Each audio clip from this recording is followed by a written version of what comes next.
राम राम भाई, सायराना जय माता की।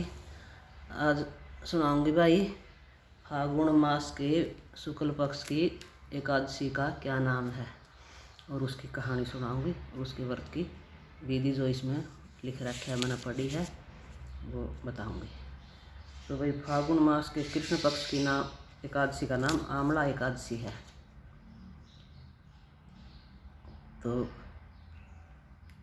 मानधाता बोले, हे वशिष्ठ जी, यदि आप मुझ पर प्रसन्न हैं तो व्रत की कथा कहो जिससे मेरा कल्याण हो।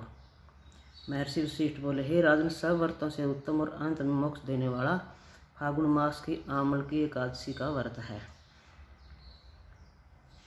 इस व्रत का पुण्य 1000 गोदान के फल के बराबर है।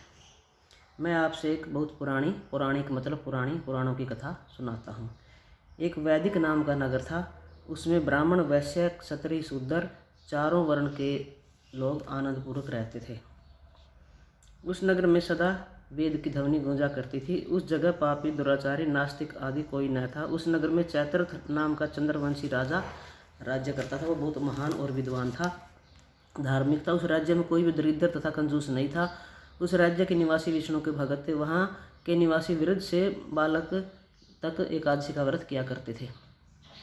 एक समय फागुन मास के शुक्ल पक्ष की आमला एकादशी आई। उस दिन राजा से प्रजा तक सब, वृद्ध से बालक तक सबने खुशी के साथ एकादशी का व्रत किया। राजा अपनी प्रजा के साथ मंदिर में जाकर कुंभ स्थापित करके धूप, दीप, पंचरत्न, क्षत्र सब धात्री का पूजन करने लगे। वह सब धात्री की इस प्रकार स्तुति करने लगे कि हे धात्री, तुम ब्रह्म स्वरूप हो, तुम ब्रह्मा जी द्वारा उत्पन्न हो और समस्त पापों को नष्ट करने वाली हो, तुमको नमस्कार है। अब तुम मेरा अर्घ्य स्वीकार करो। तुम श्री रामचंद्र जी के द्वारा सम्मानित हो। मैं आपकी प्रार्थना करती हूँ, मेरे समस्त पापों का हरण करो। उस देवालय में रात्रि को सबने जागरण किया। रात्रि के समय उस जगह पर एक बहेलिया आया। वह महापापी और दुराचारी था।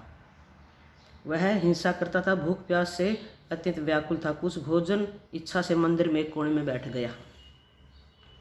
उस जगह विष्णु भगवान की एक कथा तथा एकादशी का महात्म्य सुनने लगा। इस प्रकार उस बहेलिये ने उस समस्त रात्रि को अन्य लोगों के साथ रात्रि जागरण किया। प्रातःकाल होते ही सभी लोग अपने अपने घर चले गए। कुछ समय बीतने के पश्चात उस बहेलिये की मृत्यु हुई और उस आमल की एकादशी का व्रत उसका जाने न जाने में हो गया। उस दिन उसको कुछ भी खाने पीने को नहीं मिला और रात्रि जागरण भी हो गया। तो वो उसकी मृत्यु हो गई और अगले जन्म में वो एक राजा के घर में जन्म हुआ उसका, और उसका नाम वसुरथ रखा गया। बड़ा होने पर वह चतुरंगनी सेना सहित तथा धन धान्य से युक्त होकर 10 सहस्र गांवों का पालन करने लगा। वह तेज से सूर्य के समान, कांति में चंद्रमा के समान, वीरता में विष्णु भगवान के समान और क्षमा में पृथ्वी के समान था।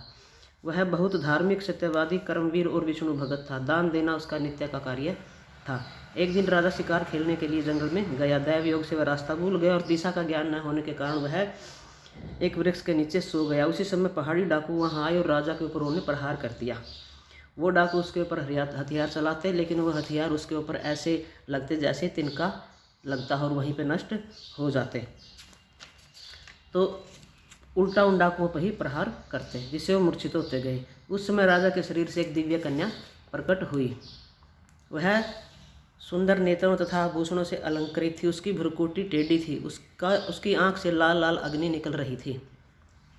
वह उस समय दूसरे काल के समान प्रतीत होती थी। उसने सब डाकुओं का काल के गाल में पहुंचा दिया। जब राजा जगा तो इन डाकुओं को मरा हुआ देखकर सोचने लगा कि इन शत्रुओं ने किसने मारा है, मेरा इस वन में कौन हितैषी है। जब वह राजा ऐसा विचार कर रहा था तब आकाशवाणी हुई, हे राजन, इस संसार में विष्णु के अतिरिक्त तेरी कौन रक्षा कर सकता है। बस आकाशवाणी को सुनकर राजा अपने नगर को वापस आ गया और सुखपूर्वक राज करने लगा। वशिष्ठ जी बोले, हे राजन, यह सब आमल की एकादशी के व्रत का ही प्रभाव है।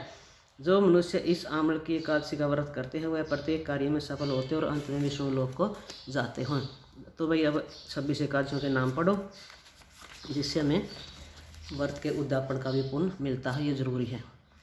उत्पन्ना, मोक्षदा, सफला, पुत्रदा, षटतिला, जया, विजया, आमला, पाप मोचनी, कामदा, वरूथनी, मोहिनी, अपरा, निर्जला, योगिनी, देवशयनी, कामिका, वामन, परिवर्तनी, पुत्रदा, अजा, पद्मनी, इंद्रा, पापाकुंसा, रमा, देव प्रबोधिनी या देवउठनी, परमा और पद्मनी और परमा, ये लोन के महीने की हैं भाई, कहानी सुनकर 10 रुपये काट दिया करो, मंदिर में जाओ तो मंदिर में गा लो, नहीं तो गऊ न गुड़ डाल दे गौशाला में पहुँचा दे उनकी।